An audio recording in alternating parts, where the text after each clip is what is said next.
천국을 알고 또 천국의 비밀을 깨닫게 되고 천국을 소유하게 되면 우리 안에서 말할 수 없는 기쁨과 또 말할 수 없는 은혜 감격이 흘러넘치게 되죠. 예수님이 말씀하신 것처럼 그 배에서 생수의 강이 흘러넘치는 그런 은혜가 십자가의 복음, 부활의 복음을 알게 된 하나님의 종의 마음에서 흘러나오는 그러한 축복입니다. 꼭 우물에서 물을 깃는데 그 물을 아무리 이렇게 바가지를 내려서 우물을 길어도 그 물이 끊임없이 아주 맑은 생명수가 그 안에서 끊임없이 솟구쳐 오르듯이 마찬가지로 십자가의 복음, 부활의 복음을 알고 천국을 깨닫게 된 하나님의 종에게는 말할 수 없는 그런 끊임없는 그 하나님의 은혜와 하나님의 지혜의 그런 감격이 흘러넘치게 되죠. 오늘 마태복음에서 예수님이 7 비유를 말씀하시고 이제 마지막 8번째 또 다른 비유를 말씀하셨던 것이 바로 그런 내용입니다. 51절에 보면 이 모든 것을 깨달았느냐, 이제 예수님이 비유를 말씀하시고 물으시죠. 그때 제자들이 예, 그렇습니다 라고 그렇게 대답합니다. 그때 예수님이 말씀하시죠. 천국의 제자된 서기관들은 마치 새것과 옛것을 그 곳간에서 내오는 집주인과 같다, 이렇게 말씀하십니다. 우리가 여기서 먼저 깨달아야 되는 중요한 단어가 있죠. 그것은 서기관이라고 하는 그런 말씀입니다. 서기관 하면 제일 먼저 떠올리게 되는 사람은 에스라인 거죠. 이스라엘의 성벽이 무너지고 이제 성벽이 재건되는 역사가 일어나잖아요. 성벽은 재건됐지만은 그러나 이스라엘 백성 안에 실제 믿음의 성전, 마음의 성전은 회복되지는 않았어요.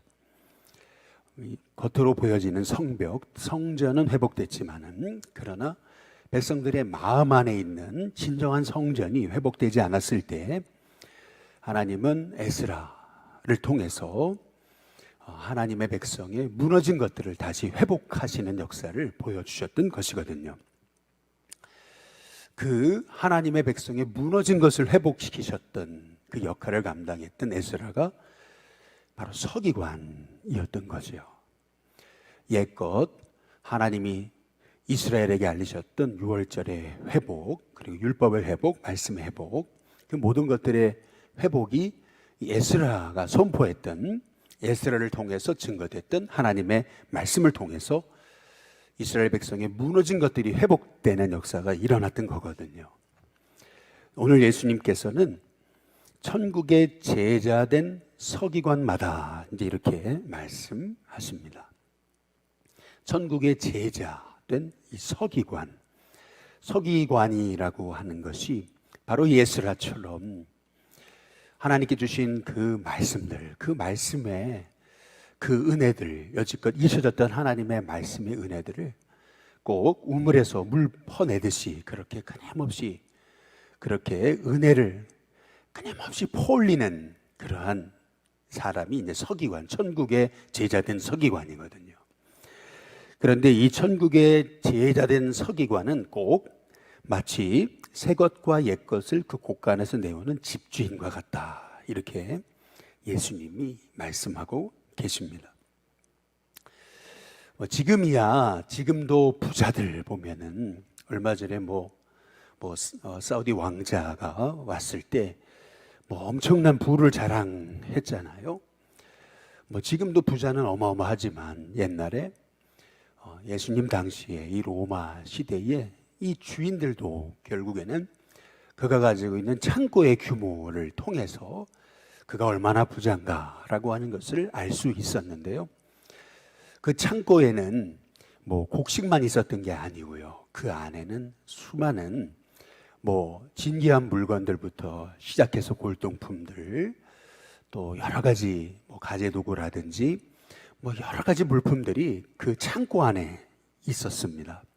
그 그 창고의 크기에 따라서 주인의 부가 결정되었던 거죠. 예수님은 천국의 제자된 서기관은 이러한 어마어마한 집주인, 그 창고 안에 어마어마한 것들을 소유한 집주인과 같다고 말하고 계시는데요. 그 집주인이 그 창고에서 옛 것과 새 것을 내오는 그러한 것과 같다라고 이렇게 말씀하십니다. 여기서 말씀하고 계시는 옛 것과 새 것이라고 했을 때 옛 것은 좋은 거고 나쁜 거고 새 것만 좋은 거다, 이제 이런 의미가 아닙니다. 옛 것도 좋고 새 것도 좋은 거예요. 거기에서 끊임없이 좋은 것을 꺼내 올려내는 거죠.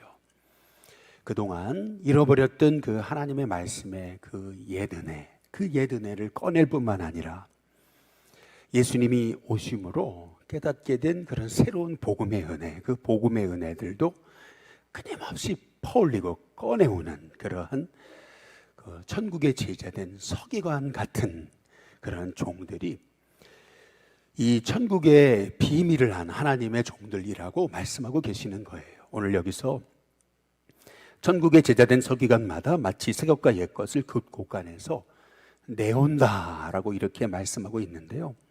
이 내온다라고 하는 말씀의 의미는 제한이 없이 퍼올려도 끝이 없는 그러한 끊임없이 거기에서 끊임없이 내오는 것을 이제 의미하는 겁니다.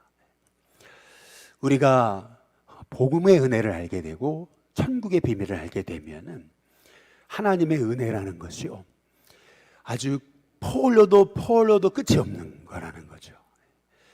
얼마나 그 안에 은혜가 흘러 넘치는지 꼭 사도 바울이 성경에 보면은 로마서에서부터 빌레몬서까지 총 13개의 서신을 이제 썼다라고 얘기하잖아요. 이 로마서에서 이 빌레몬서의 총 13권의 이 서신을 쓰는데 끊임없이 말씀이 퍼올려도 끊임없이 새롭고 놀라운 말씀들이 그 안에서 끊임없이 솟구쳐 오르잖아요. 마찬가지로 이렇게 천국의 비밀을 깨달은 자, 이 복음의 비밀을 깨달은 자는 천국의 제자된 서기관처럼 새 것과 옛 것을 그 곳간 안에서 내오는 집주인처럼 가서 가지고 오면 또 새로운 게 생기고, 또 가서 나누면은 또 새로운 게 생기고, 또 성도들과 나누면은 또 새로운 은혜가 이렇게 솟구쳐 오르는 그러한 신비한 곳간과도 같은 그러한 은혜가 천국의 비밀을 깨달은 하나님의 종에게 있다라고 하는 그러한 말씀이에요. 저와 여러분에게 이렇게 천국의 제자된 서기관처럼 하나님의 은혜가 퍼올려도 끊임없이 또로 옛 것과 새 것이 끊임없이 새롭게 깨달아지고 또 누려지고, 그 정말 신비한 그 천국 창고에서 하나님의 말씀의 은혜를 끊임없이 내오는 그러한 집주인과도 같은 그런 은혜가 저와 여러분 가운데 있게 되시기를 주님의 이름으로 축복합니다. 이 복음의 은혜, 이 은혜는 말로 다 할 수가 없는 거죠. 꺼내오고 길러도 메마르지 않는 그 은혜. 그렇기 때문에 우리가 이 은혜를 소유한 하나님의 종이 되어야 된다라고 하는 거죠. 그래서 이 마태라고 하는 사람이 세리잖아요. 그런데 우리는 단순히 세리라고 하는 관점에서 보게 되면은 이 마태가 이 마태복음을 기록한 이 복음의 말씀, 예수님을 소개한 이 말씀을 보면 이 마태복음이 얼마나 놀라운지를 몰라요. 마태는 팔복의 말씀에 관해서 말씀하잖아요. 이 마태복음 5장에서 말이죠. 근데 마태복음 23장으로 넘어가시면은 7가지 화에 관해서 말씀을 해요. 그런데 마태복음 23장의 14절에 보면은 그 화해, 7가지 화에 관해서 말씀하시면서 없음이라고 나옵니다. 그 말씀 하나가 빠져 있어요. 사라졌어요. 근데 그것까지 합치면은 7가지 화가 아니고 8가지 화가 되는 거예요. 팔복과 팔화, 이것이 배열이 돼 있죠. 그런데 마태복음 13장에 우리가 함께 나눈 이 비유의 말씀도 잘 보시면은 8가지 비유입니다. 8가지 비유에 관해서 예수님이 주셨던 그 말씀을 떠올리게 됐던 거죠. 그냥 단순하게 생각 없이 하나님의 말씀을 기록해 놓은 게 아니에요. 얼마나 말씀 하나하나가 우리가 묵상하고 또 읽고 또 상고해 보면 그 안에 얼마나 놀라운 깊이와 은혜가 있는지요. 마찬가지로 저와 여러분에게도 이렇게 천국의 복음의 비밀을 깨닫게 되면은 우리 안에 끊임없이 퍼올려도 마르지 않는 그런 하늘의 지혜가 저와 여러분 가운데 있게 됨을 믿으면서 저와 여러분 안에 이렇게 옛것과 새것을 끊임없이 내오는 집주인처럼 그렇게 하나님의 은혜가 저와 여러분의 심령 가운데 흘러넘치는 귀한 종들이 될 수 있게 되기를 주님의 이름으로 축복합니다. 오늘 여기 53절에 보시면은 예수님이 이 모든 비유를 마치신 후에 그곳을 떠나서 고향으로 돌아가십니다. 보통 고향으로 왜 가는 겁니까? 고향으로 가게 되는 것은 크게 2가지 이유가 있죠. 먼저는 금의 환향입니다. 뭐 대단한 것을 이루고 이제 고향으로 돌아가죠. 그러면은 고향 사람들이 막 박수 쳐주면서 야, 우리 동네에서 이런 인물이 났다고 이제 그런 박수 받고 갈채받기 위해서 고향으로 돌아가는 케이스가 있고요. 근데 반면에는 또 다른 케이스가 있죠. 실패해가지고 머리 둘 곳이 없어서 그래서 결국에는 힘들고 어려울 때 생각나는 곳이 어디입니까? 고향이 아니겠어요. 고향에 가가지고 요양하고 거기서 다시 힘을 얻고 재충전해서 다시 이제 뭐 일하던 일터로 돌아오는 이제 그런 되돌아가는 회복의 장소로 가게 되는 곳이 고향인 거죠. 우리 예수님은 왜 가셨습니까? 고향에 54절에 보니까 고향에 돌아가사 그들 회당에서 뭐 하셨어요? 가르치셨어요. 예수님이 고향에 가신 이유, 그것은 금이 환향도 아니고 그리고 몸의 회복도 아니고 위로받기 위해 가신 것도 아니고 그냥 머리 둘 곳 없어 고향으로 가신 것도 아니고 예수님이 고향에 가신 이유는 뭐냐면 복음을 가르치시려고 고향에 가셨던 것을 볼 수가 있습니다. 저와 여러분에게도 여러분의 가족 식구들 또 친척 형제들 또 여러분의 가장 가까운 식구들에게 복음을 말하고 전할 수 있는 하나님의 종들이 될 수 있게 되기를 주님의 이름으로 축복합니다. 그런데 가장 어려운 게 가족 전도잖아요. 가장 어려운 게 가까운 사람 전도하는 겁니다. 그 이유가 있죠. 오늘 여기 말씀에도 보면은 예수님이 회당에서 가르치셨을 때 사람들이 놀라죠. 이 사람의 지혜, 이 능력 어디서 났느냐 이제 이렇게 사람들이 놀랍니다. 그런데 55절에 보면 사람들이 그러죠. 이는 그 목수의 아들 아니냐. 그 목수라고 하는 이 말에서 굉장히 낮춰서 비아냥거리는 그러한 그 표현이 담긴 거죠. 아니 그 목수, 못 배운 목수, 그 목수의 아들 아니야? 이제 이렇게 그러니까 예수님을 잘못된 선입견을 보고 판단하기 시작하는 거죠. 그 어머니는 마리아, 그 형제들은 야고보, 요셉, 시몬, 유다. 우리가 다 알잖아. 그 누이들은 다 우리와 함께 있지 않느냐. 그러면서 그런즉 이 사람의 모든 것이 어디서 났느냐. 이제 이렇게 예수님에 대해서 반문합니다. 여러분, 많은 알미 진정한 믿음을 갖게 하는 건 아닙니다. 우리가 성경을 공부하고 또 연구한다고 해서 꼭 믿음이 우리가 바르게 생겨지는 것은 아닙니다.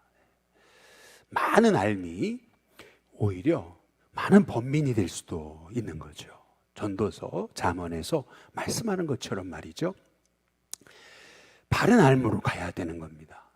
예수님이 이 땅에 육신으로 오셔서 우리의 죄를 담당하기 위해 오셨고 그 예수님은 바로 곧 하나님이심을 알아야 되는데 예수님을 육적인 눈으로 바라보니까 도대체 어디서 저런 말을 하지? 이제 이렇게 사람들이 잘못된 선입견을 가지고 결국 잘못된 그러한 지식이 이르니까 여기 57절에 예수님을 배척하게 됐던 것을 볼 수가 있죠. 예수님을 배척하니까 여기 57절 끝에 부분에 보니까 존경하지를 않습니다. 존경하지를 않으니까 58절에 예수님을 믿지 않는 거죠. 그런데 58절 끝에 부분에 보면 그들이 믿지 않음으로 인해 거기서 예수님은 많은 능력을 행하지 않으셨다라고 이렇게 말씀하고 계십니다. 결국 믿음이 우리의 삶에 기적을 나타내게 되는 이유가 되는 거죠. 저와 여러분에게 여러분의 가정을 향한, 자녀를 향한, 또 여러분의 인생을 향한 믿음이 있게 되시기를 주님의 이름으로 축복합니다. 내 자녀는 믿음 안에 설 거야. 내 자녀는 하나님 앞에 쓰임 받을 거야. 내 자녀가 복의 인생이 될 거야. 내 자녀는 신실한 믿음의 종이 될 거야. 내 자녀가 이 어두운 세상을 밝히는 하나님의 종으로 쓰임 받을 거야. 내 자녀가 요셉 같은 인물이 될 거야. 이렇게 믿음의 고백을 가지고 기도하는 부모랑 에이 쟤는 안 돼, 이렇게 늘 불신앙을 가지고 그렇게 고백하는 부모랑 결국에는요, 불신앙이 불신앙을 낳는 것이고 불신앙이 아무런 기적을 행하지 못하는 이유가 되는 거죠. 그러나 우리의 심령 가운데 우리에게 천국의 비밀을 깨닫고, 천국의 비밀은 정말 작은 겨자씨 하늘에서 시작되는 거잖아요. 지극히 작아 보이는 거거든요. 겨자씨 하늘에서 도대체 어떤 소망을 품을 수 있겠습니까? 그러나 천국의 비밀을 깨달은 자는 이 겨자씨 하늘에서 수많은 영혼이 일어나는 꿈을 꾸는 거예요. 아주 그냥 작은 누룩 하나에서 수많은 영혼이 변화되는 그런 꿈을 꾸는 거죠. 이것이 천국의 비밀을 안 하나님의 종의 이 마음의 고백인 거예요. 그래서 51절에 예수님이 이 모든 걸 깨달았느냐 이렇게 물어보시잖아요. 이 모든 것을 깨달은 사람은요, 어찌 하나님의 계획을 불신앙의 눈으로 볼 수 있겠습니까? 이 모든 것을 깨달은 사람은 어찌 겨자씨 하나만한 그러한 영혼, 그 영혼의 겉모습만 보고서 어떻게 판단하고 아이 겨자씨 하나일 뿐인데 이렇게 우리의 입술에서 불신앙의 언어가 나올 수 있겠느냐는 거죠. 천국의 비밀을 한다면 그 작은 겨자씨 하늘에서도 하나님이 일하시는 꿈을 꾸게 되는 거죠. 바라기는 저와 여러분의 인생 속에서 믿지 않으면 아무 일도 나타나지 않습니다. 우리가 지난 우리 속회공과에서도 우리가 함께 나누었듯이 이사야서 7장 9절의 말씀처럼 굳게 믿지 않으면 굳게 서지 않습니다. 굳게 믿어야 하나님께서 저와 여러분 가운데 일하심을 보게 되는 거죠. 굳게 믿어야 거기에서 하나님의 기적이 시작되는 은혜가 있게 되는 거죠. 바라기는 저와 여러분에게 있어서 이렇게 천국의 비밀을 아는 그러한 눈이 열려지게 될 수 있는 은혜가 있게 되시기를 주님의 이름으로 축복합니다.